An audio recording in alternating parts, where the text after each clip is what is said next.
আসসালামু আলাইকুম ওরহমতুল্লাহ বারাকাতুহ। আজকের বিষয়বস্তু অত্যন্ত গুরুত্বপূর্ণ, আর তা হচ্ছে সময়ের গুরুত্ব বা সময়ের মূল্য মুসলিম জীবনে সময়ের কত গুরুত্ব রয়েছে, কত মূল্যবান এই সময়, যেই সময়গুলি চলে যাচ্ছে বা সামনে যেটুকু আছে বা বর্তমানে যে সময়টুকু চলছে। সময়ের গুরুত্ব সম্পর্কে সবসময় আলোচনার প্রয়োজন রয়েছে, তবে আজকাল আরও বেশি মানুষকে সজাগ করার এবং স্মরণ করিয়ে দেওয়ার প্রয়োজন রয়েছে। কারণ এই সোশ্যাল মিডিয়ার ফিতনার যুগে সময় যে এত বেশি নষ্ট হচ্ছে, বিনা কাজে নষ্ট হচ্ছে, অকারণে নষ্ট হচ্ছে, কোনো রকমের তাতে লাভ নেই। এমন কথা কাজে নষ্ট হচ্ছে যাতে কোনো লাভ নেই, না দুনিয়ার না আখিরাতের। তো চিন্তা করলাম যে এই সময়ের মূল্য সম্পর্কে আলোচনা করা যাক।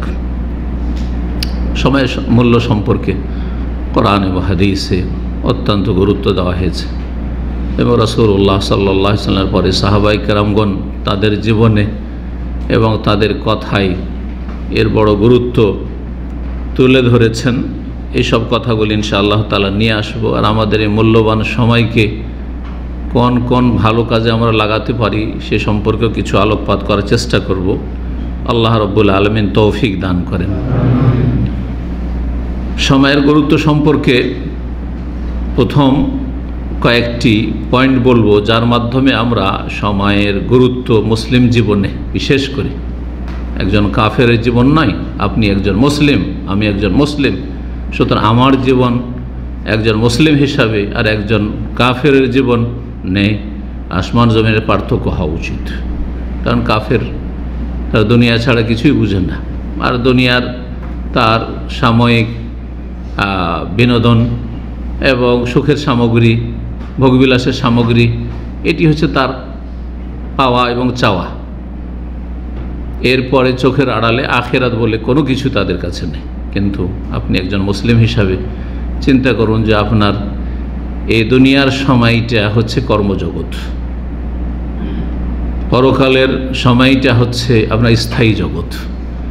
এই সময় যদি কর্ম করেন তাহলে স্থায়ী জগতে আখেরাতে আপনি সুখী, দুনিয়াতেও সুখী, এতে কোনো সন্দেহ নেই। যে যত বেশি সময়ের মূল্যায়ন করে সে তত বেশি ইহকাল পরকালে সুখী। যে যত বেশি সময় নষ্ট করেছে, ওই বাল্যজীবন থেকে শুরু করে যে যত বেশি সময় নষ্ট করেছে, কোনো কাজ করেনি সে সময়গুলি দিয়ে, সে তত বেশি দুনিয়া আখেরাতের ক্ষেত্রে ক্ষতিগ্রস্ত। কোনো একজন দিন দুনিয়ার ক্ষেত্রে যোগ্য ব্যক্তি, কোনো যোগ্য আলেমই হোক অথবা যোগ্য কোনো ধরেন দুনিয়ার শিক্ষায় শিক্ষিত হোক, সে সময়কে ভালো কাজে লাগায়নি আর এমনিতে এত বড় হয়ে গেছে, এটা অসম্ভব কথা। প্রথম যে পয়েন্টটি এ সম্পর্কে বলবো তা হচ্ছে যে সময় এমন একটি আল্লাহর বড় নিয়ামত, যে নিয়ামতের কথা আল্লাহ রাব্বুল আলামিন নিজেই বর্ণনা করেছেন যে তোমাদেরকে আমি একটি বড় নিয়ামত দিয়েছি, অনুগ্রহ আল্লাহ রাব্বুল আলামিনের। সূরা ইব্রাহিমের আয়াত নম্বর 33-34 রয়েছে, ওয়াসাখখারা লাকুমুশ শামসা ওয়াল কামারা দায়িবাইন, তোমাদের জন্য সূর্য চন্দ্রকে অবিরাম নিয়োজিত করেছি যে সূর্য চন্দ্র অবিরাম রয়েছে আপন কাজে। সূর্য উঠে ডুবে, আবার দিন পার হয়, রাত আসে, রাত পার হয়, আবার দিন হয়। এইভাবে তোমাদের কল্যাণের জন্য এই সূর্য চন্দ্রকে নিয়োজিত করেছি।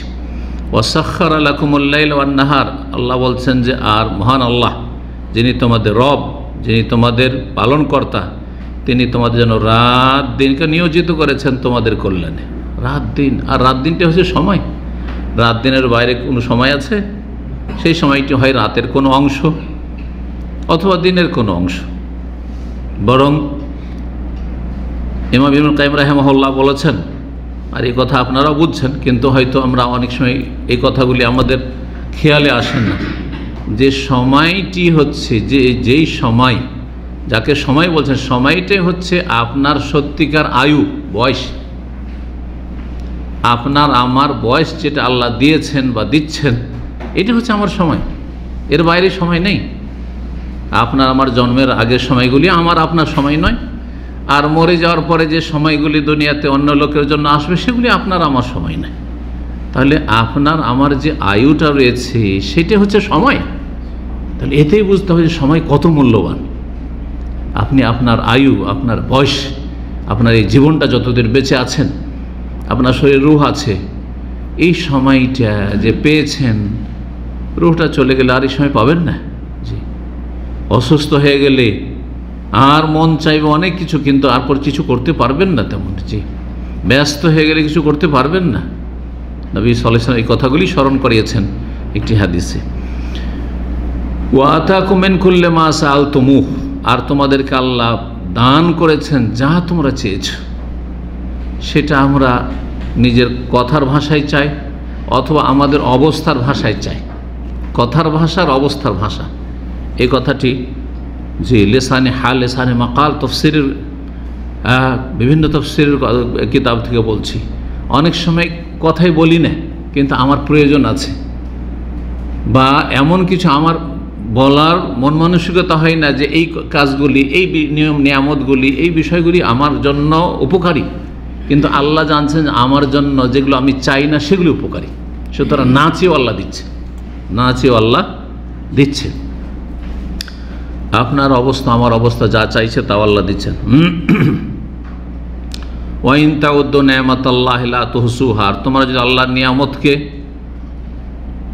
গণনা করো, এক একটা করে নিয়ামত, সময় যে আল্লাহ দিয়েছেন এটা নিয়ামত, সুস্থতা আল্লাহর নিয়ামত, যৌবন আল্লাহর নিয়ামত, ইত্যাদি ইত্যাদি। হ্যাঁ, ধন সম্পদ আল্লাহর নিয়ামত, ছেলে মেয়ে আল্লাহর নিয়ামত, নেক স্ত্রী আল্লাহর নিয়ামত, ভালো স্বামী, চরিত্রবান দিনদার স্বামী আল্লাহর নিয়ামত, এইভাবে। তারপরে আপনার চাকরি আল্লাহর নিয়ামত, সৌদি আরবে থাকা আল্লাহর নিয়ামত, এই যে নিরাপত্তা আল্লাহর নিয়ামত, এইভাবে একটা একটা একটা করে যদি গণনা করো, বরং এই যে কথা বলছি নিয়ামত, এই যে হাত আমি হিলাতে পারছি নিয়ামত, এক একটা করে গণনা করে সম্ভব যে গণে শেষ করতে পারবো? মাথা থেকে পা পর্যন্ত নিজের শরীরের ভিতরে এবং শরীরের বাইরে দিগন্তে চারিদিকে অসংখ্য নিয়ামত রয়েছে। ওয়াইন তাউদ্দু নিয়ামাতাল্লাহ, যদি আল্লাহর নিয়ামতকে তোমরা গণনা করো, লা তুহসুহা, গণনা করে শেষ করতে পারবে না, গুনে গুনে শেষ করতে পারবে না। মানুষ আসলে আল্লাহর নিয়ামতের শুকরিয়া আদায় করে না, সেজন্য ইন্নাল ইনসানা লাযালুমুন কাফফার, মানুষ জুলুম করে থাকে, অবিচার করে থাকে, কাফফার, অকৃতজ্ঞ হয়ে থাকে। তো এই আয়াতে রাত দিনের কথা বলা হয়েছে, সূর্য চন্দ্রের কথা বলা হয়েছে, যেগুলি আমাদের কল্যাণে নিয়োজিত। তার মানে সময়, এই সময় একটি নিয়ামত, সেজন্য তারপরে নিয়ামতের কথা বলা হয়েছে। ওয়াইন তাউদ্দু নিয়ামাতাল্লাহ, আল্লাহর নিয়ামত। এই নিয়ামতের যত মূল্যায়ন করবেন তত বেশি নিয়ামত থেকে আপনি উপকৃত হয়ে লাভবান হবেন। নিয়ামতকে যত অবহেলা করবেন, হ্যাঁ, তুচ্ছ মনে করবেন, বেপরোয়া হয়ে যাবেন, কিছুই মনে করছেন না, সময় আসলো গেল, আসছে চলে যাচ্ছে, সব শেষ, কোনো কিছুই করলেন না। আপনি না ছাত্র জীবনে কিছু করতে পারলেন না, আপনি যৌবনকালে কিছু করতে পারলেন না, আপনি যখন সুস্থ ছিলেন তখন কিছু করতে পারলেন না, যখন অবসর ছিলেন তখন কিছু করতে পারলেন। হ্যাঁ, সৌদি আরবে আল্লাহ রাব্বুল 2, 4, 5, 10 বছর না কিছু করতে পারলেন, না শিখতে পারলেন, না আকীদা পরিবর্তন করতে পারলেন, আখলাক চরিত্র পরিবর্তন করতে পারলেন, না ঈমান তাকওয়া নিয়ে আসতে পারলেন, না কিছু হজ উমরা করতে পারলেন। এই যে চলে গেল কিছু করতে পারলেন না, ক্ষতিগ্রস্ত। এই নিয়ামতের মূল্যায়ন করলেন না, কদর করলেন না। নিয়ামত এমন একটি বিষয়, আল্লাহর নিয়ামতের যত শুকরিয়া আদায় করবেন তত লাস্টিং করবে, তত টেকসই হবে। আর যত বেশি নিয়ামতের অবহেলা করবেন, তুচ্ছ মনে করবেন, ভালো আছেন, কত লোকের চাইতে ভালো আছেন, কত সুস্থ আছেন, আপনার নেই প্রেশার, আপনার নেই সুগার, আপনার নেই কোলেস্ট্রল, আপনার নেই মানসিক টেনশন, আপনি শুধু দেখছেন যে আমার নেই টাকা, হ্যাঁ, আমার নেই টাকা, আমার নেই এই, আমার কিছু ঋণ আছে, এইগুলো দেখছেন। কিন্তু আপনি যে সুস্থ আছেন, আলহামদুলিল্লাহ, কথা বলতে পারছেন, চলাফেরা করতে পারছেন, চিন্তা করুন তো দেখি আপনি যদি হাসপাতালে থাকতেন। যে যত বেশি নিয়ামতের শুকরিয়া আদায় করবে তত বেশি স্থায়ী হবে, নিয়ামত বাড়বে, স্থায়ী হবে আর বাড়বেও। আর যে যত বেশি নাশুকরি করবে, অকৃত হবে, তার নিয়ামত তত বেশি টেম্পোরারি হবে, ক্ষণস্থায়ী হবে, কেড়ে নেওয়া হবে, আর সে নিয়ামত থেকে সে লাভবান হবে না, কোনো লাভ হলো না। আয়ু পেয়েছে 60-70 বছর, কিছুই করতে পারলো না। পড়ার সুযোগ পেয়েছে, বাপ মা এত চেষ্টা করেছে লেখাপড়া করেন, লেখাপড়াই করতে পারেনি, জাহেল থেকে গেছে। এত বড় আল্লাহ সুযোগ দিয়েছে সৌদি আরবে, বছরকে বছর পারিয়ে চলেছে, একটা উমরাই করতে যায় না, এলেমও শিখেন না, কোনো পরিবর্তন নেই। যা নিয়ে এসেছিল আকীদা, আমল, শিরক, বিদআত মিশানো, ভেজালযুক্ত ইসলাম, সেই ভেজালযুক্ত ইসলাম নিয়ে আমাদের দেশে ফিরে চলে গেল। 2 নম্বর যে বিষয়টি, সেটা হচ্ছে যে সময় এত গুরুত্বপূর্ণ আল্লাহর কাছে, যে সময়ের বিভিন্ন অংশ, বিভিন্ন যে অংশ রয়েছে, সময়ের বিভিন্ন অংশ রয়েছে, সকাল, তারপরে দুপুর, বিকাল, তাই না, ফজর, আসর আছে না, তারপরে চাষের সময়, পূর্বাহ্ন ইত্যাদি। এই যে শব্দগুলি বললাম, এগুলি দিয়ে আল্লাহ কসম করেছেন। সময়ের বিভিন্ন অংশের আল্লাহ কি করেছেন? শপথ করেছেন, কসম করেছেন। এ কথা জানিয়ে দেওয়ার জন্য যে সময় তোমাদের জীবনে কত মূল্যবান, কত মূল্যবান। সুতরাং আল্লাহ কসম করেছেন ওয়াল আসরে, আসর মানে সময়, আর আসর মানে ওই বিকালে আসরের সময়, ওটাও আসর বলা হয়। আসর মানে হচ্ছে সময়, আসলে আসর মানে হচ্ছে সময়, আসর মানে যুগ, আসর মানে কাল, আসরের দুটো অর্থ হয়। আসরের, যুগের, সময়ের বা আসরের সময়ের আল্লাহ কসম করেছেন। তারপরে ওয়াল্লাইলি ইযা ইয়াগশা, রাতের কসম করেছেন। ওয়ান নাহারি ইযা তাজাল্লা, দিনের কসম করেছেন। ওয়াদ-দুহা ওয়াল্লাইলি ইযা সাজা, পূর্বাহ্নের কসম, ওই যে সকালবেলা, ভোরবেলা, সকাল 7টা-8টা থেকে নিয়ে 11টা পর্যন্ত দোহা, এই সময়ের কসম করেছেন। ওয়াল ফজরি ওয়া লায়ালিন আশর, ফজরের কসম করেছেন। 10টি দিন যে জিলহজ মাসের, সেগুলি সারা বছরের সমস্ত দিনের চাইতে ফজিলতপূর্ণ, গুরুত্বপূর্ণ দিন, মহত্বপূর্ণ দিন, সেজন্য আল্লাহ সেই জিলহজ মাসের 10টি দিনের কসম করেছেন। এইভাবে অশাফি ওয়াল ওয়াতরে, জোড় বিজোড়ের দিন, হয় জোড় না হয় বেজোড়, জি হ্যাঁ, তো এসবের কসম করেছেন। বিভিন্ন তাফসীর করা হয়েছে এইভাবে। কোরআনে কারীমে আল্লাহ রাব্বুল সময়ের বিভিন্ন অংশের কসম করেছেন, জানিয়ে দেওয়ার জন্য যে সময় বড়ই মূল্যবান, আর যার গুরুত্ব রয়েছে তারই আল্লাহ কসম করেন। জি, সুতরাং সময়কে আমাদের ভালো কাজে লাগাবার জন্য চেষ্টা করতে হবে। এই সময়টা হচ্ছে আমাদের সম্পদ, সময়টা হচ্ছে আমাদের আয়ু। 3 নম্বর যে বিষয়টি বলবো সেটা হচ্ছে যে সময় এমন একটি গুরুত্বপূর্ণ নিয়ামত, যে নিয়ামত সম্পর্কে কিয়ামতের দিনে জিজ্ঞাসা করা হবে, প্রত্যেক ব্যক্তিকে জিজ্ঞাসা করা হবে। এমন কোনো মানুষ নেই, আপনি আমি সবাইকে জিজ্ঞাসা করা হবে, যে কোনো স্তরের মানুষকে জিজ্ঞাসা করা হবে। এই মর্মে তিরমিজিতে হাদিস রয়েছে, অন্যান্য হাদিসের কিতাবও রয়েছে, হাদিসটি সহিহ। আল্লামা আলবানী রাহিমাহুল্লাহ কোনো কিতাবে হাসান বলেছেন, কোনো জায়গায় সহিহ বলেছেন। যদি 2 জায়গায় 2 রকম থাকে, জানতে হবে এক সনদ থেকে হাসান আর এক সনদ থেকে সহিহ, কিন্তু হাসান হলেও আমলযোগ্য। হাদিসটিতে 2 রকম শব্দ রয়েছে, 4টি নিয়ামত সম্পর্কে, আবার কোন রিওয়ায়াতে রয়েছে 5টি নিয়ামতের কথা। লান তাজুলা কাদামা আবদিন ইয়াউমাল কিয়ামাহ হাত্তা ইউসাল আন খামস, বান্দা পা নড়াতে পারবে না, সরাতে পারবে না আল্লাহর সামনে থেকে হাসরের মাঠে, যতক্ষণ তাকে 5টি বিষয় সম্পর্কে জিজ্ঞাসা না করা হবে। এই 5টি বিষয়ের মধ্যে 2টি বিষয় হচ্ছে সময়ের সাথে সম্পৃক্ত। তাহলে 5টা সওয়ালের মধ্যে 2টোই হচ্ছে আপনার আমার সময় সম্পর্কে। আন উমরিহি ফিমা আফনা, আয়ু, বয়স সম্পর্কে। বয়স, সময়, বয়সটা আপনার সময়, আর এর আগে পরে কোনো সময় নেই আপনার। ওয়ান শাবাবিহি, যৌবন সম্পর্কে, যৌবনকাল সম্পর্কে। যৌবন সময় গুরুত্বপূর্ণ সময়। যৌবনকালে যে ভালো হয়ে গেল সে ভালো। যৌবনকালে যেই ছেলে, মাদ্রাসার হোক আর স্কুলের হোক, যেই ছেলে কিছু করতে পারলো, রেজাল্ট ভালো করতে পারলো, সে সারা জীবন ভালো। সাধারণত সে আর দুনিয়ার ক্ষেত্রে হোক দিনের ক্ষেত্রে, লেখাপড়ার ক্ষেত্রে এগিয়ে যাবে। যখন এই কালটাতে এগিয়ে গেছে। যৌবনকালে কারো যদি চরিত্র খারাপ হয়ে যায়, ব্যাড রেপোর্ট হয়ে যায়, তার ভালো হওয়াটা বড় মুশকিল। 12-13 বছর থেকে শুরু করে 25 পর্যন্ত যদি কোনো বাপ মা দায়িত্ব নিতে পারে যে আমার ছেলেটাকে ঠিক রাখবো, এই সময়টি ঠিক রাখবে, একবারে আল্লাহর সাথে তার সম্পর্ক থাকবে, দ্বীনের সাথে সম্পর্ক থাকবে, রাসূলের সাথে সম্পর্ক থাকবে, আর সে দিন দুনিয়ার গঠনমূলক কাজ করবে, লেখাপড়া করবে, যে সাবজেক্টটা হোক না কেন, তার ছেলে অবশ্যই উন্নতি করবে। লিখে নেন কথাটি, অবশ্যই। আর যেই ছেলেগুলো খারাপ হয়েছে সঙ্গদোষে বা বিভিন্ন কারণে, পরিবেশ খারাপ হওয়ার কারণে, সেগুলি এই বয়সটাতে খারাপ হয়েছে। 12-13 বছর বয়সে বাচ্চারা একটু টেড়ামো করতে লাগে, বাঁকা চলতে লাগে। বাপ মা যদি বলে একটু, তখন বাঁকা হতে লাগে। হ্যাঁ, তখন হেকমতের সাথে সোজা করতে। আপনি মনে করেন শুধু মায়ের সোজা করবেন না, তা তো হবে না, কিন্তু বিদ্রোহী হইতে পারে।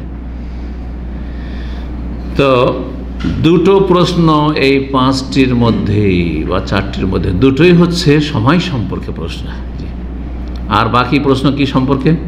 3 নম্বর হচ্ছে পয়সা সম্পর্কে, আর 4 নম্বর পয়সা সম্পর্কে। তো ধন সম্পদ সম্পর্কে দুটো প্রশ্ন, কোথা থেকে ইনকাম আসলো, কোত্থেকে, আর গেল কোথায় তোমার পয়সা। দুটো প্রশ্ন, 4টা হয়ে গেল। আর একটি হচ্ছে কি শিখলে আর শিখে কি আমল করলে, মানে ইলমি মাজা আমেলা ফি। যে চিন্তা করুন আপনি, এই 5টা প্রশ্নের উত্তর যদি ঠিক না থাকে তাহলে ফেল।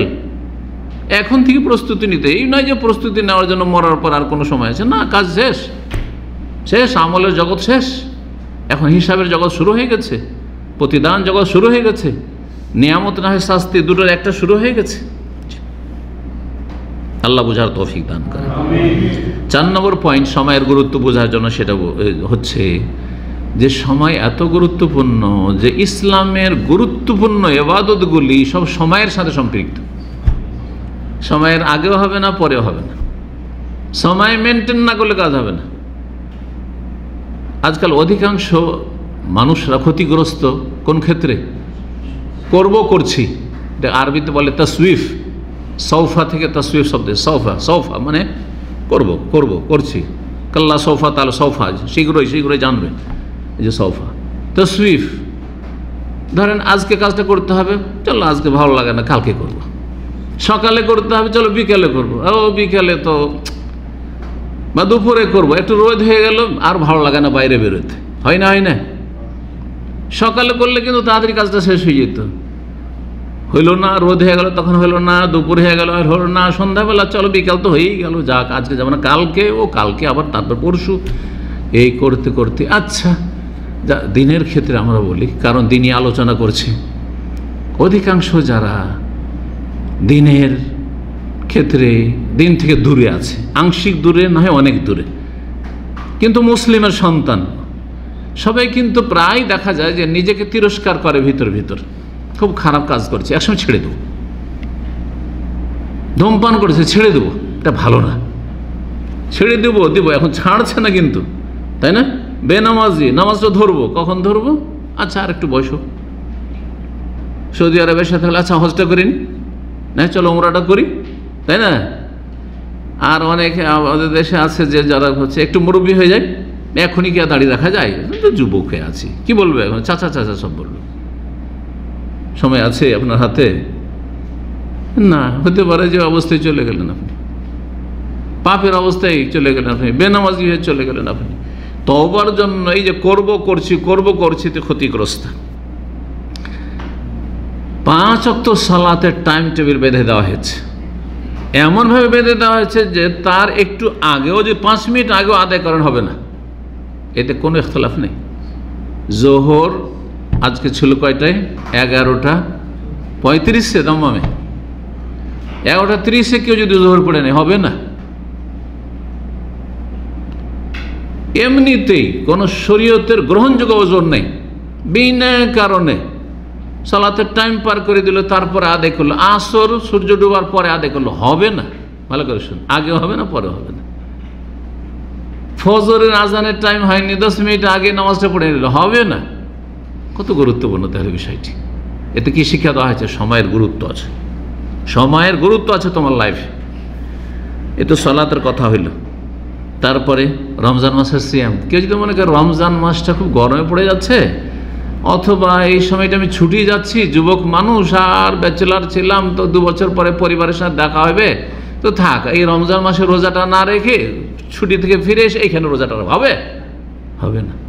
না, এখানে আগেই রেখে চলে যাই, 1 মাস আগে অ্যাডভান্সে রেখে চলে যাই, হবে? রমজানের নিয়তে হবে না। কত গুরুত্বপূর্ণ তাহলে সময়, চিন্তা করুন। হজ,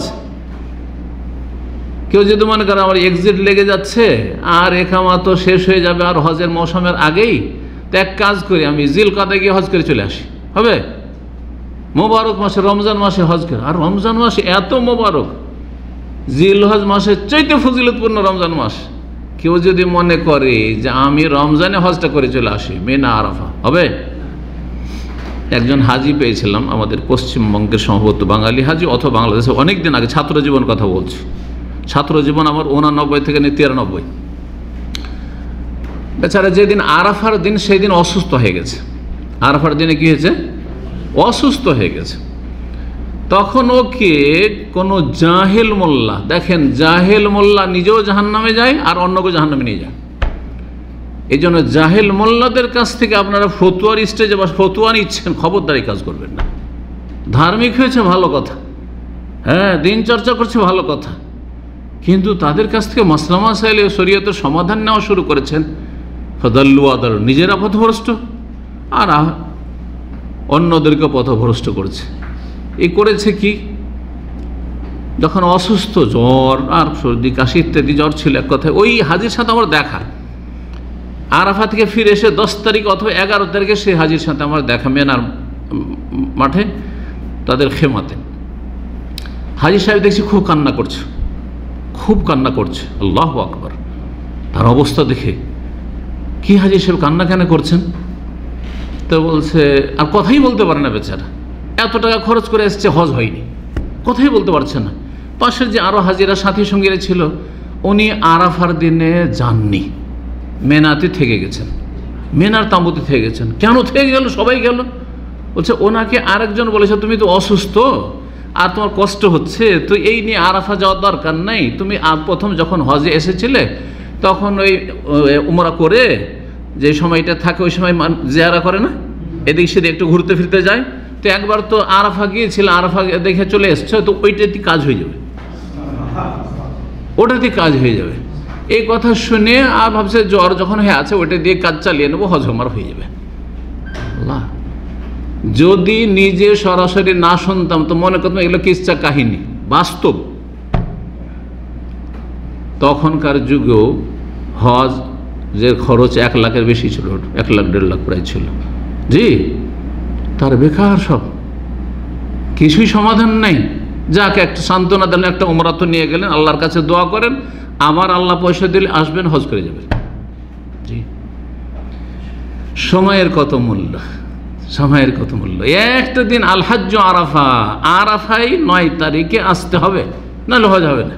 সময়ের কত মূল্য চিন্তা করেন। জি, এইরকমই জাকাত, জাকাত 1 বছর হইলেই ফরজ, 1 বছর হয়নি জাকাত ফরজ হয়নি। টাকা পয়সা, স্বর্ণ চাঁদি, এগুলোতে এইরকম ব্যবসায়ী সামগ্রী, দোকানপাটে যা আছে, বছরের জাকাত, বছরে 11 মাস জাকাত ফরজ হয়নি। 12 মাস পার হয়ে 13 মাস 14 মাস হয়েছে জাকাত দেন না, গুনাহগার, গুনাহগার। তো এখান থেকে বোঝা যায় যে সময়ের কত মূল্য রয়েছে। এখন এই সময়ের গুরুত্বের ক্ষেত্রে 4টি পয়েন্ট বললাম। এখন সময়ের গুরুত্ব সম্পর্কে সালাফে সালেহিন, সাহাবাই কেরাম, তাবেইন, তাবা তাবেইন, যারা আইম্মাই কেরাম, তারা কি বলেছেন কয়েকটি উক্তি আপনাদের সামনে পেশ করি। সালাফে সালেহিনরা কথা এবং কাজে সময়ের গুরুত্বের বাস্তবায়ন করেছেন। সময় যে তাদের কাছে জীবনে অত্যন্ত গুরুত্বপূর্ণ নিয়ামত ছিল, এর বাস্তব প্রমাণ দিয়েছেন তারা।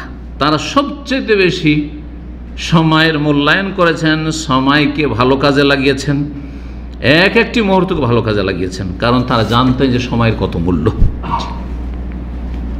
একটি মুহূর্ত যাতে করে এমনভাবে না চলে যায় যে যেখানে না একটা উপকারী এলেম হাসিল হলো, আল্লাহ ইন্নী আসআলুকা ইলমান নাফিয়া, একটা এলেম হাসিল হলো না।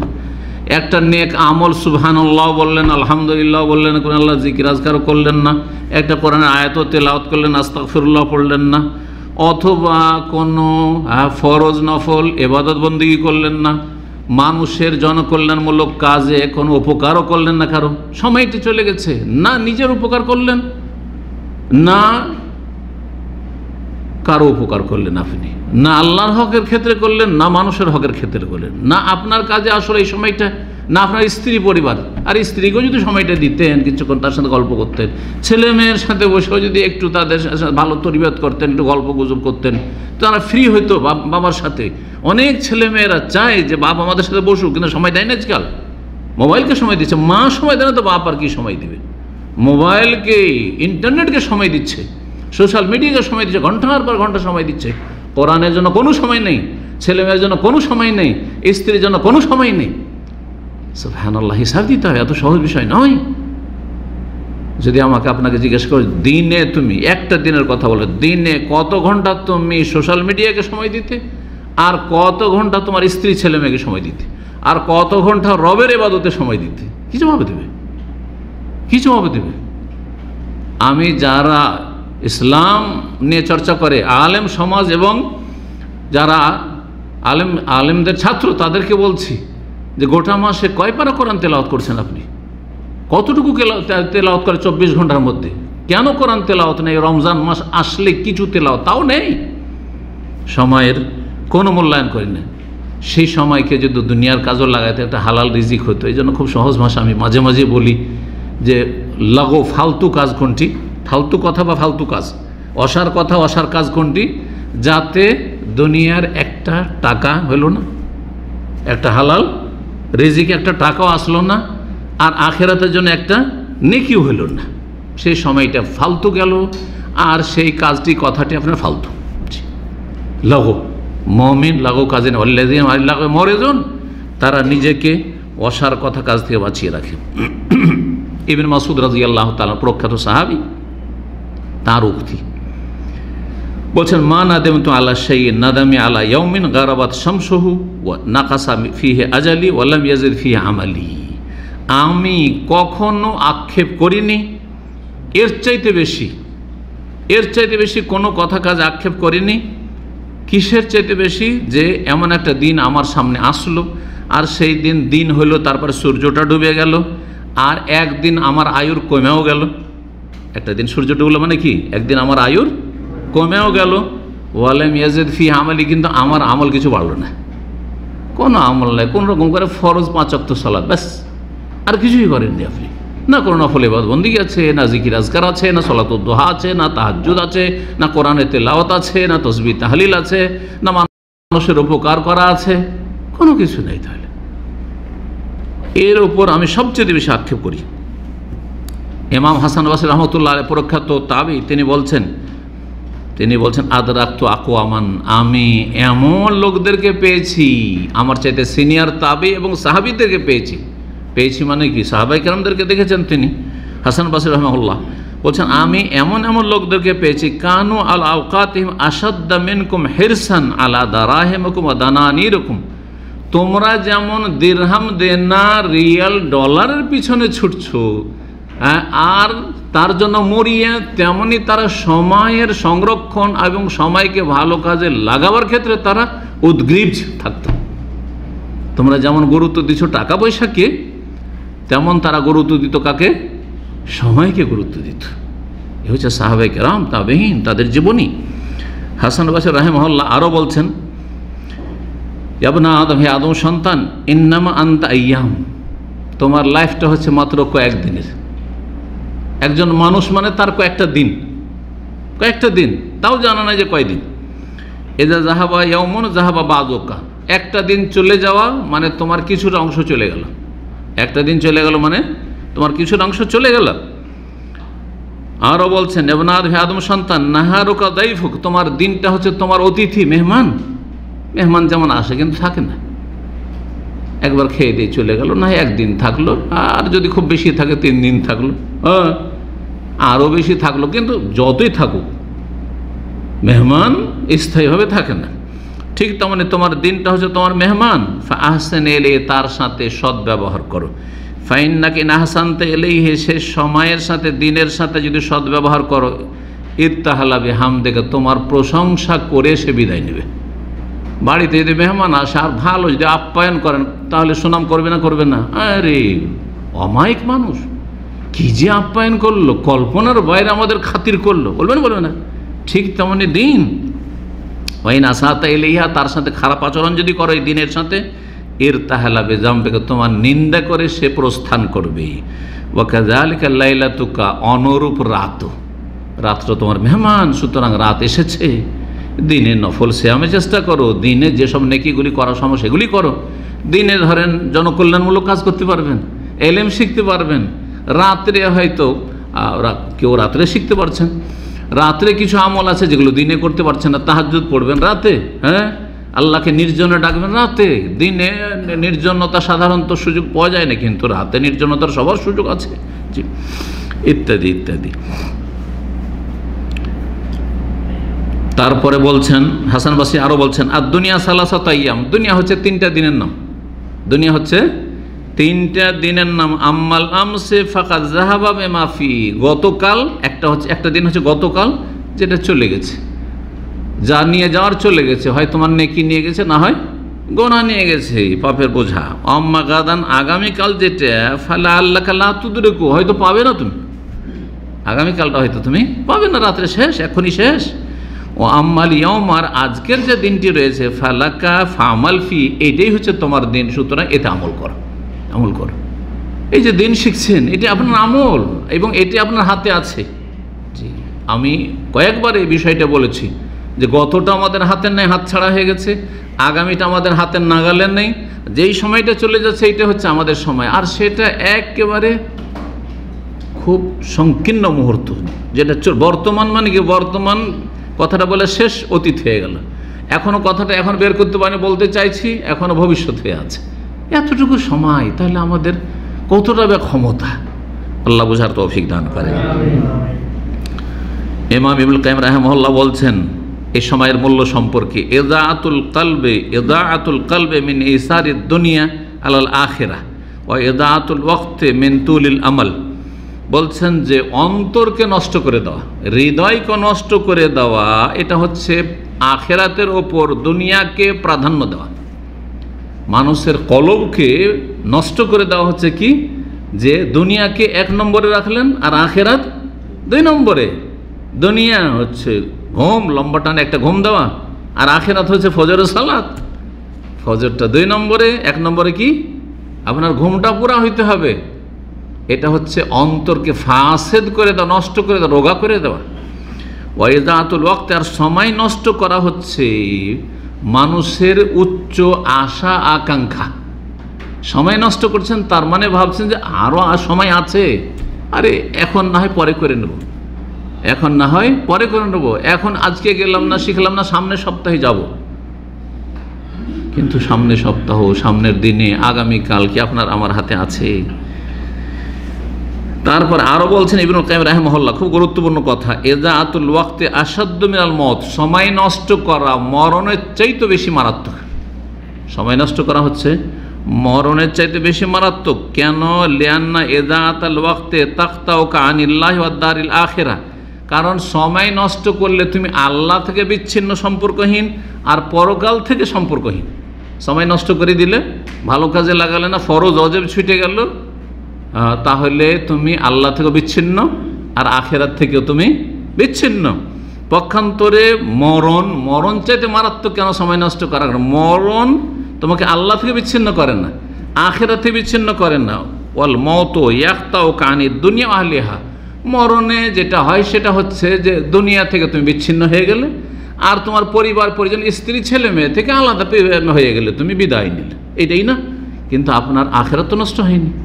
মরে গেলে তো আর আখেরাত নষ্ট হয় না, মরে গেলে তো জান্নাত হারা হয় না, হ্যাঁ, পরিণাম তো খারাপ হয় না। মরে গেলে কি একদিন যেতে হবে, আজ যায় আর কালকে যায়, আর 10 বছর পরে একদিন তো যেতেই হবে। দুনিয়াতে কেউ থাকার জন্য আসেনি, কেউ থাকেনি, নবী রাসূলও থাকেনি।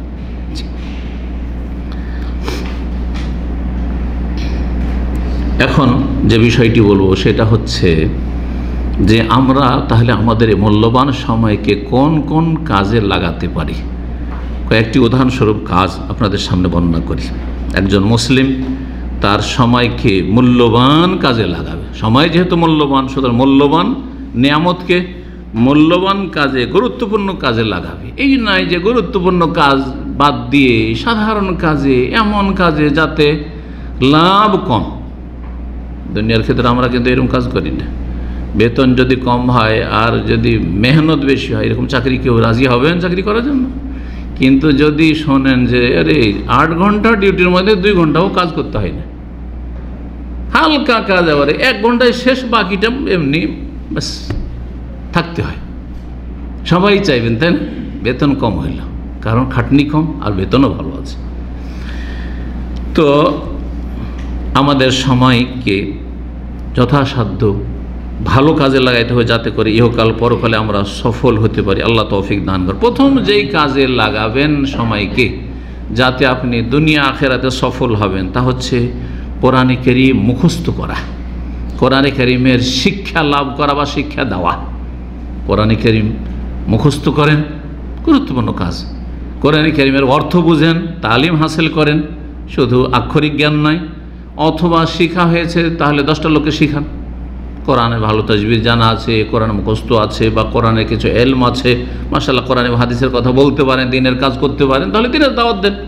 নিজে আমল করে নিজের কাছের লোক থেকে শুরু করেন আর তারপরে দাওয়াত দেন।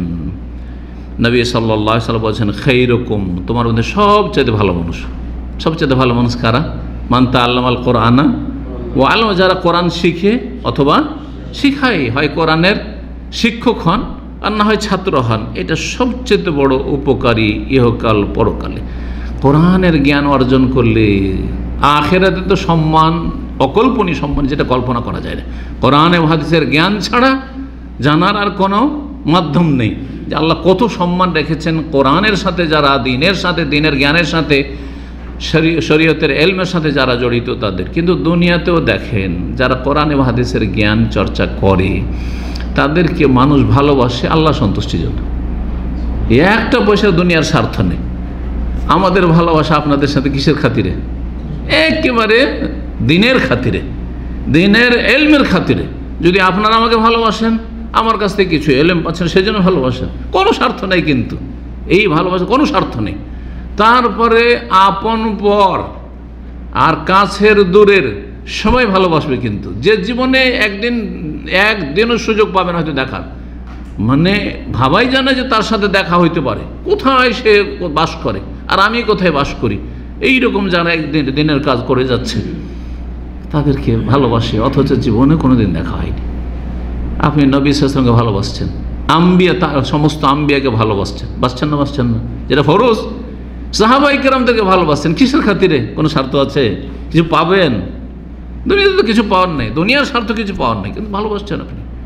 তাদের নাম কত শ্রদ্ধার সাথে নিচ্ছেন, ইহতিরামের সাথে নিচ্ছেন। নাম রাদিয়াল্লাহু আনহু, হ্যাঁ, আম্বিয়ার নাম আছে আলাইহিমুসসালাম।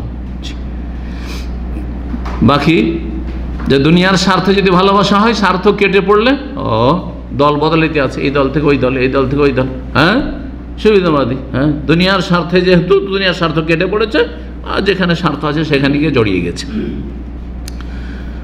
খায়রুকুম মান তাআল্লামাল কোরআন ওয়া আল্লামা, সবচাইতে ভালো যে কোরআন শিখে এবং কোরআন শেখায়। 2 নম্বর যে কাজটি, কোরআনে কারীমের জ্ঞান অর্জন করার পরে কোরআনের আক্ষরিক জ্ঞান, কোরআনের তরজমা তফসিরের জ্ঞান, কোরআন নিয়ে তদাব্বর করা, গৌর ফিকির করা, গভীরভাবে চিন্তা করা, এর মাধ্যমে ঈমান তাজা হয়। কোরআন একটি আয়াতকে বারবার পড়বেন, বারবার তফসির পড়বেন, ঈমান তাজা হবে। এবং কোরআনে কারীমে তেলাওয়াত করলে যে বরকত রয়েছে, ওলামারা বলেছেন বাস্তব সত্য। যেই বাড়িতে যেই ব্যক্তি তেলাওয়াত করে, তার জীবনে এবং তার পরিবারে, তার বাড়িতে কি যে বরকত রয়েছে, এই বরকতগুলো যদি আমরা উপলব্ধি করতাম, তাহলে যখনই একটু সময় পেতাম কোরআন তেলাওয়াত করতাম, যখনই একটু সময় পেতাম কোরআন তেলাওয়াত করতাম। কারণ এর মাধ্যমে আমার জীবনে বরকত হবে, হ্যাঁ, আমার ছেলে মেয়েদের বরকত হবে, আমার বাড়িতে আমি যেখানে বাস করি, ঘুমাই, চলাফেরা করি, যেখানে আমার সবচেয়ে বেশি নিরাপত্তার প্রয়োজন। আর রাস্তাঘাটে হয়তো কয়েক মিনিটের জন্য, কিছুক্ষণের জন্য বেরোচ্ছি দিনের, কিন্তু বাড়ি এমন একটা আল্লাহর নিয়ামত, যেই বাড়িতে সব সময় আমার নিরাপত্তা প্রয়োজন। আমি না আছি, আমার সম্পদ আছে, আমি না আছি, আমার পরিবার ছেলে মেয়ে আছে। চিন্তা করুন তো, সেখানে বরকত আর বরকত, বরকত আর বরকত। আর যদি আপনি কোরআন থেকে দূরে হয়ে যান, যত কোরআন থেকে দূরে হয়ে যাবেন, কোরআন কারীমের তেলাওয়াত হয় না, চর্চাও হয় না আপনার বাড়িতে, তত বেশি শয়তান সেখানে আধিপত্য বিস্তার করেছে, সেখানে তার দাপট চলছে। ইস্তাহওয়াজ আলাইহু শাইতান, আল্লাহ কোরআনে বলেছেন। জি, শয়তান সেখানে তখন তার দাপট চালে, ক্ষমতা চালে।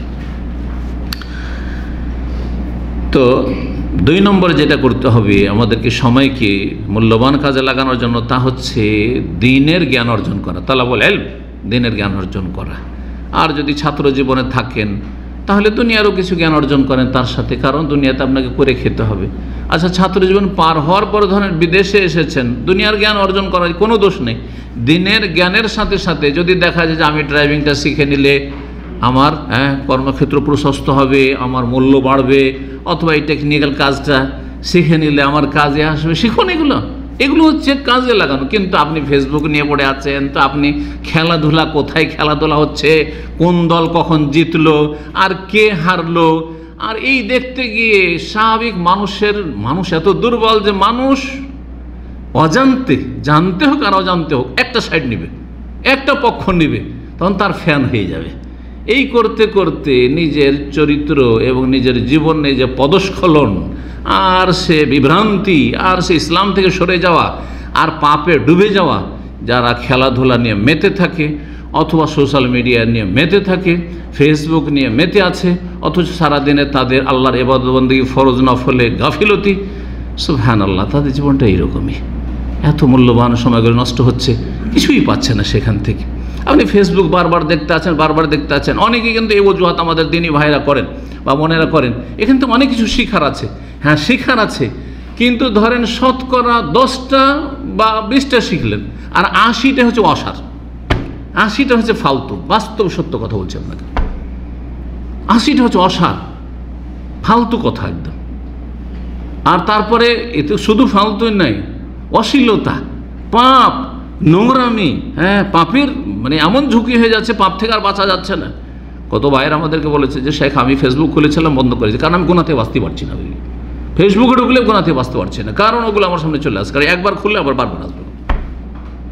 আর শয়তান বলছে একবার খুল, জি দেখ এবার কি, সবাই তো সবসময় দেখে, এবার দেখ কি আছে। আউযুবিল্লাহি মিনাশ শাইতানির রাজিম। এইভাবে সময় বরবাদ হয়ে চলে যাচ্ছে, যেটা আপনার জন্য ইহকাল পরকালে সর্বনাশ ডেকে নিয়ে আসছে। দ্বীনের জ্ঞান অর্জন করুন। সালাফে সালেহিনরা দ্বীনের জ্ঞান অর্জন করার ক্ষেত্রে কত কষ্ট করেছেন এবং কত তারা আগ্রহী ছিলেন, কারণ তারা জানতেন যে তাদের এলমের প্রয়োজন তাদের পানাহারের চাইতে বেশি। খাবারের যতটা প্রয়োজন মানুষের বেঁচে থাকার জন্য, পানীয়র যত প্রয়োজন, তার চেয়ে বেশি প্রয়োজন হচ্ছে দ্বীনের জ্ঞানের। কারণ আল্লাহর থেকে যদি সম্পর্ক ছিন্ন হয়ে যায়, তাহলে সে জাহান্নামী, জান্নাত থেকে বঞ্চিত। আর পানি যদি না পায়, খাবার না পায়, তো মরে যাবে, দুনিয়া থেকে বিচ্ছিন্ন।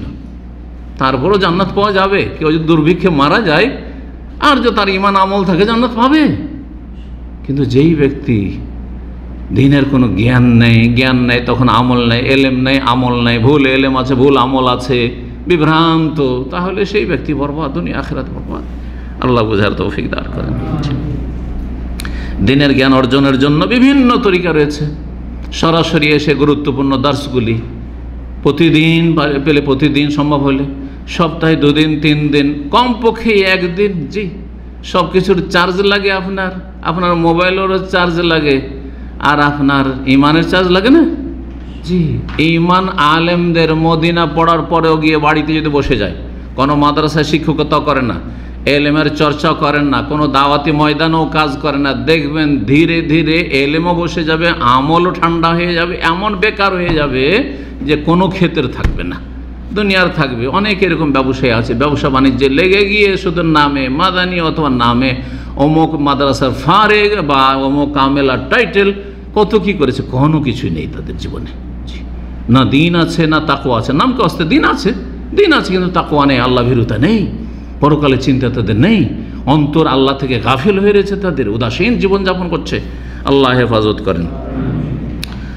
অথবা সরাসরি যদি না শিখতে পারেন তো আজকাল সোশ্যাল মিডিয়ার যুগে আপনি সোশ্যাল মিডিয়ার ফিতনাগুলি থেকে বেঁচে থেকে, যথাসাধ্য ফিতনা থেকে বেঁচে থেকে উপকারী জ্ঞান যতটুকু আছে অতটুকু শুধু শোনেন।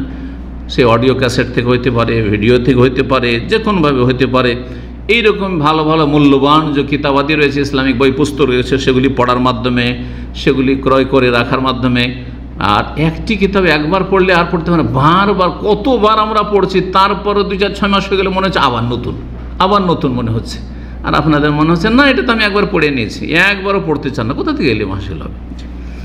3 নম্বর যে কাজটি করবে, আল্লাহর জিকির আজকার। সময় পেয়ে আল্লাহর জিকির আজকার। জিকির আজকারে জবান ক্লান্ত হয় না, শরীর ক্লান্ত হয় না, বরং শরীর ফুর্তি হয়। জি, মানসিক শান্তি হয়, শারীরিক শান্তি রয়েছে। আল্লাহকে যখন ডাকবেন অন্তর থেকে, সত্যি আল্লাহকে ডাকবেন, আমি এমন মহাশক্তিধরকে ডাকছি যিনি আমার জন্য যথেষ্ট। হাসবি আল্লাহ, আল্লাহ আমার জন্য যথেষ্ট।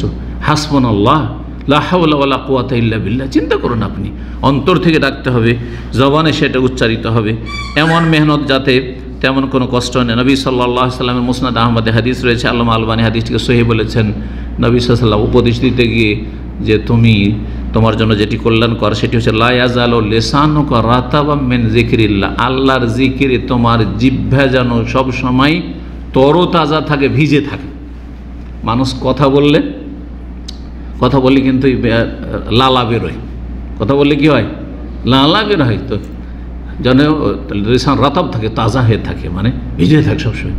সুবহানাল্লাহ কখনো বলছেন, কখনো আলহামদুলিল্লাহ বলছেন, কখনো লা ইলাহা ইল্লাল্লাহ বলছেন, কখনো আস্তাগফিরুল্লাহ বলছেন। সবসময় কাজকর্ম, হাত পা কাজকর্ম করছে, চোখ কাজকর্ম করছে, জিকির আজকার আপনার জবান করছে, অন্তর করছে, কোনো বিরোধ নেই দুটোতে। আমরা যারা গাড়ি চালাচ্ছেন চিন্তা করুন দেখি, অনেক সময় 5 মিনিট 10 মিনিট 2বার 3বার সিগন্যালে দাঁড়িয়ে থাকছেন। সে আপনি নিজে চালান অথবা আপনার গাড়িতে অন্যের গাড়িতে চেপে আছেন, কি করছেন? একটু আল্লাহর জিকির আজকার নেই, গোটা রাস্তা। আরে ঘরে তো দেখলেন, যেখানে বসেছিলেন সেখানে দেখলেন, কর্মক্ষেত্রে দেখলেন, আবার রাস্তা তো ওই গাড়ি তো ওই কাজ।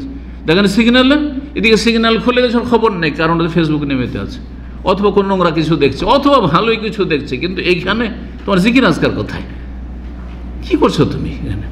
আল্লাহ বোঝার তৌফিক দান করেন। 4 নম্বর যে কাজটি করবেন, সময়কে ভালো কাজে লাগাবেন, সেটা হচ্ছে বেশি বেশি নফল ইবাদতবন্দি করুন। ফরজ হয়ে গেছে, নফল ইবাদতবন্দি করেন। ফরজ সালাতের আগে পরে সুন্নতগুলি যত্ন সহকারে। এছাড়াও অনেক নফল ইবাদতবন্দি মুসলিম জীবনে হইতে পারে। নফল ইবাদতবন্দি করো আল্লাহর হকের ক্ষেত্রে, মানুষের হকের ক্ষেত্রে। সহিহ বুখারীতে যে হাদিসে কুদসিটি রয়েছে তার একটা অংশ, নবী সাল্লাল্লাহু আলাইহি সাল্লাম বলছেন যে আল্লাহ বলেছেন, ওয়ালা ইয়াজালু আবদি ইয়াতাকাররাবু ইলাইয়া বিন-নওয়াফিল। বান্দা ফরজের পরে, ফরজ আল্লাহর কাছে সবচেয়ে বেশি প্রিয় এবং ফরজের মাধ্যমে আল্লাহর নৈকট্য অর্জন সবচেয়ে বেশি হয়। এই কথা বলার পরে বলছেন তারপরে নফলের পালা, ফরজের পরে নফলের পালা। ফরজ সলাতের পরে, নামাজের পরে নফল সলাতের, ফরজ সিয়ামের পরে নফল সিয়ামের, ফরজ জাকাতের পরে নফল দান খেরাতের, ফরজ যে দায় দায়িত্বগুলি রয়েছে দায় দায়িত্ব পালনের পরে জনকল্যাণমূলক নফল, বাপ মার খরচ ফরজ, স্ত্রীর খরচ ফরজ, ছেলে মেয়ের দেখাশোনা করা ফরজ। কিন্তু বাকি ভাই বোনদের যারা বড় হয়ে গেছে, আত্মীয় স্বজন, তাদের কোনো দায়িত্ব নেই, তাদের ক্ষেত্রে তাদের সাথে সদ্ব্যবহার করা। এইরকমই শুধু আত্মীয় স্বজন না, পাড়া প্রতিবেশী, আত্মীয় অনাত্মীয়, তারপরে মুসলিম অমুসলিম, যে কোনো মানুষের, যে কোনো সৃষ্টির সাথে যে কল্যাণমূলক কাজ করে, এগুলি সব নফলের স্তরে, যে ফরজের পরে যদি হয়। আর কখনো কখনো পরের ক্ষেত্রেও ফরজ হয়ে যাবে, পরের ক্ষেত্রেও ফরজ হয়ে যাবে। ফরজের পর নফল কাজ করলে কি হয় বলছেন আল্লাহ রাব্বুল আলামিন, ওয়ালা ইয়াজালু আবদি ইয়াতাকাররাবু ইলাইয়া বিন-নওয়াফিল। বান্দা সব সময় নফলের দ্বারা আমার সান্নিধ্য লাভ করতে থাকে। যত নফল আদায় করবেন, নফল মানে শুধু নফল নামাজ না, যে কোনো নফল ইবাদতবন্দেগী, নফল ইবাদতবন্দেগী, যে জিকির আজকার, এগুলো কি ফরজ? নফল অতিরিক্ত, ফরজের অতিরিক্ত। তো এই যতগুলি আপনি নফল ইবাদতবন্দি, এর মাধ্যমে আল্লাহ বলছেন যে আমার সান্নিধ্য লাভ করতে থাকে, নৈকট্য অর্জন করতে থাকে। যখন আমার নিকটবর্তী হয়ে যায়, হাত্তা ওহিব্বাহু, তখন আমি তাকে ভালোবাসতে লাগি। আমি তখন তাকে কি করি? ভালোবাসি। আল্লাহ ভালোবাসেন। আল্লাহ যখন ভালোবাসেন, অন্য হাদিসে রয়েছে কি, তখন আকাশে আল্লাহ রাব্বুল ঘোষণা জিবরাইলকে জানিয়ে দেন, রে আকাশবাসীকে জানিয়ে দাও, তুমি জিবরাইল, তুমি যেহেতু সবার প্রধান সমস্ত ফেরেশতার, যে ইন্নাল্লাহা ইউহিব্বু ফাহিব্বু, আল্লাহ অমুককে ভালোবাসো, তোমরা সবাই ভালোবাসো, সমস্ত আকাশে ভালোবাসে। সুবহানাল্লাহ। ফেরেশতা, সমস্ত ফেরেশতা ভালোবাসে। তারপরে তখন দুনিয়ায় যত মানুষ রয়েছে সবার অন্তরে তার জনপ্রিয়তা, তার ভালোবাসা তার ঢেলে দেওয়া হয়, তাকে দেখলেই যেন ভালোবাসি। খারাপ লোকও আপনার সম্মান করবে, খারাপ লোকও নারী এ লোকটা ভালো।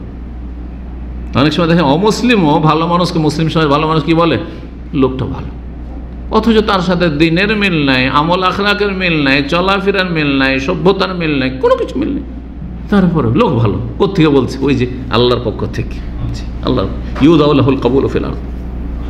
5 নম্বরে যে কাজটি করবেন, সহিহ বুখারী হাদিসে কুদসি 5 নম্বর যে কাজটি করবেন সেটি হচ্ছে যে যখন এলেম শিখেছেন আর নিজের নফল ইবাদতবন্দি করবেন, তারপরে আপনি দিনের দাওয়াতি কাজ করেন, মানুষের কাছে ভালো কথা পৌঁছান, ভালো কথা পৌঁছান।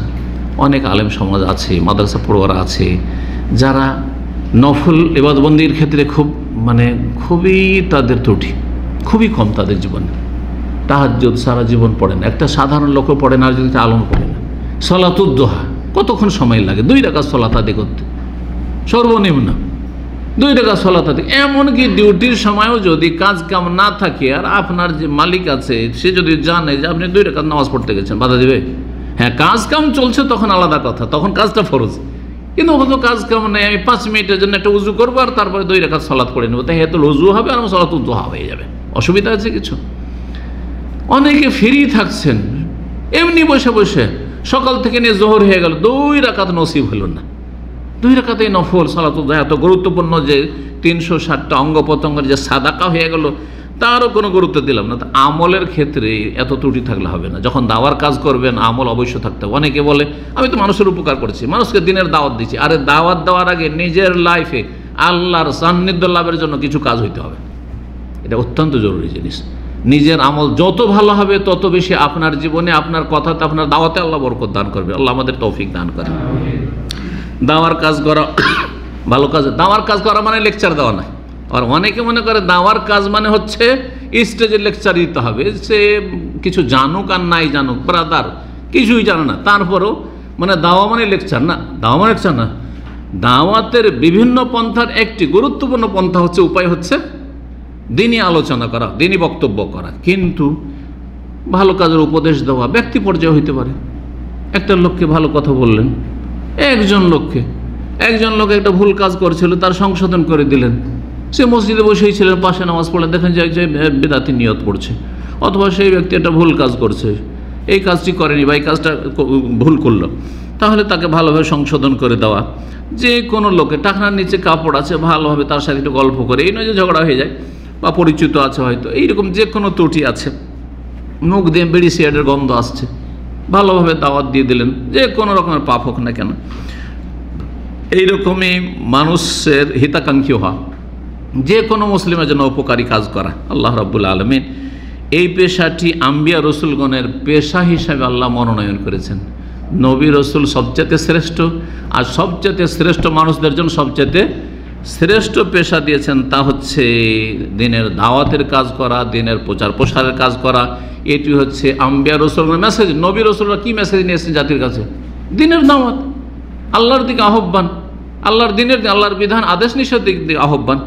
কুল হাযিহি সাবিলি আদউ ইলাল্লাহি আলা বাসীরাতিন আনা ওয়া মান ইত্তাবা'আনি ওয়া সুবহানাল্লাহি ওয়া মা আনা মিনাল মুশরিকিন। সূরা ইউসুফ আয়াত নম্বর 108 আল্লাহ বলছেন যে এটা হচ্ছে আমার রাস্তা। নবীকে আল্লাহ বলছেন বলে দাও যে এটা আমার পথ, এটা হচ্ছে আমার আদর্শ, এটা হচ্ছে আমার মিশন।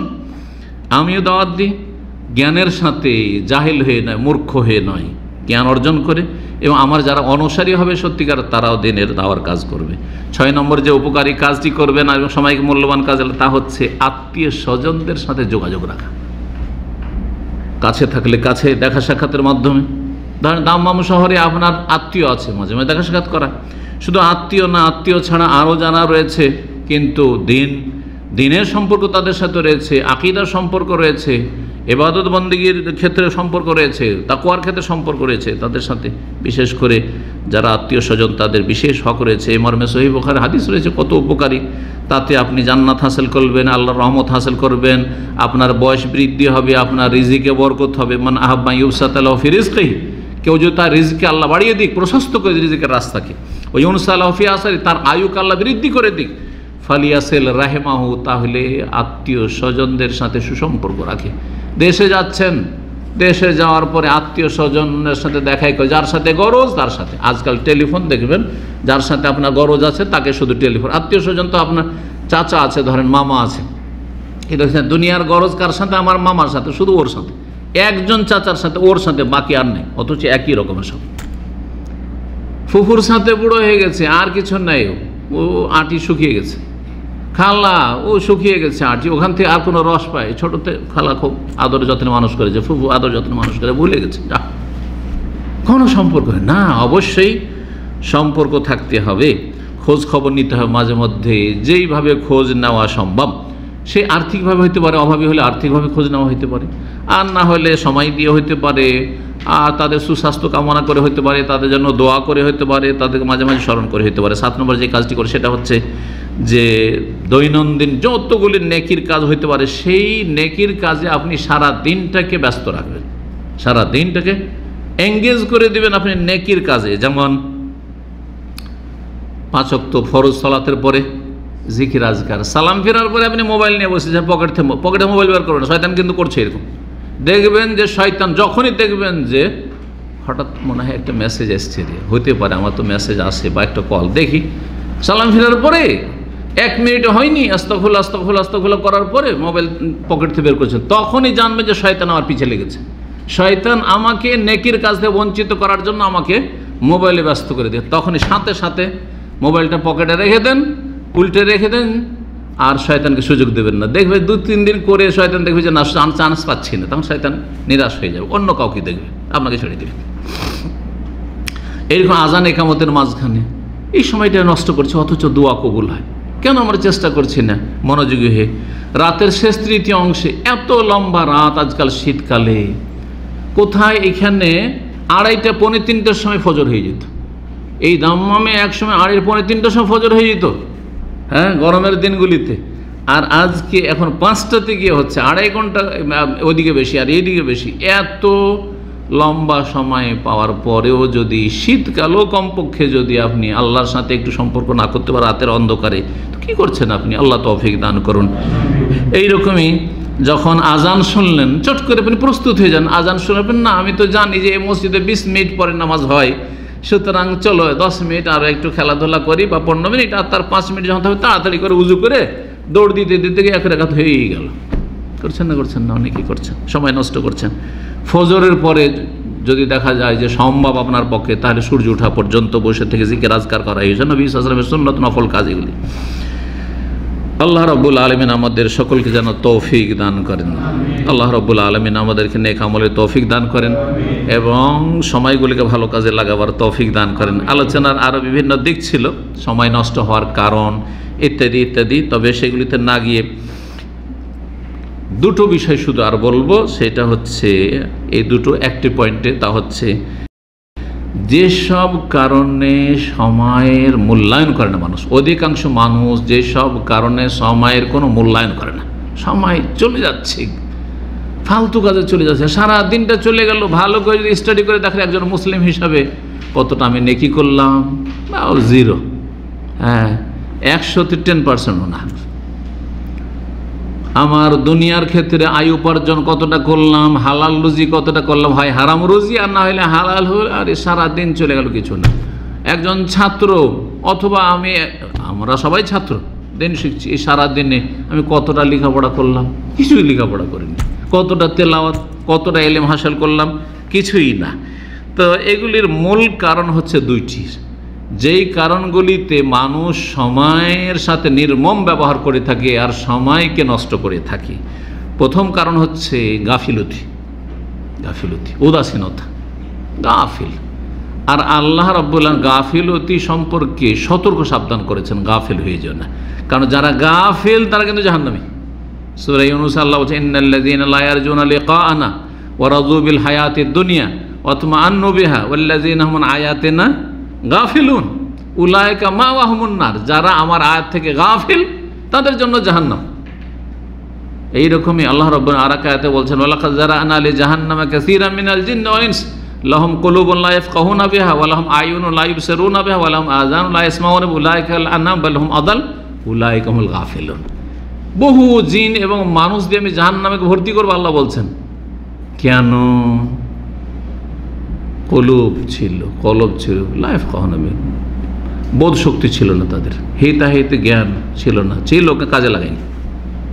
চোখ ছিল, চোখকে ভালো কাজে লাগায়নি। কান ছিল, শ্রবণ শক্তি ছিল, ভালো কথা শোনেনি। উলাইকা কাল আনাম, এরা হচ্ছে চতুষ্পদ জন্তু, গবাদি পশুর মতো, বরং তার চাইতে বেশি অধম নিকৃষ্ট। আল্লাহ বলছেন আদাল উলাইকা হুমুল গাফিল, এরা হচ্ছে গাফিল, উদাসীন। যাদেরকে দিয়ে আল্লাহ জাহান্নামকে ভর্তি করবেন তাদের সম্পর্কে আল্লাহ কি বলছেন? এরা হচ্ছে গাফিল। তো গাফিলতি আমাদেরকে নষ্ট করেছে। গাফিল কি হলো? মাদ্রাসায় পড়ছি কি হব? লাইফে কোনো টার্গেট নাই। স্কুলে পড়ছি কি হব? আমার বাবা মাকে আমি কি দিতে পারবো, আমার জাতিকে আমি কি দিতে পারবো, আমি আমার জীবনে কি করতে পারবো, কোনো চিন্তা নেই।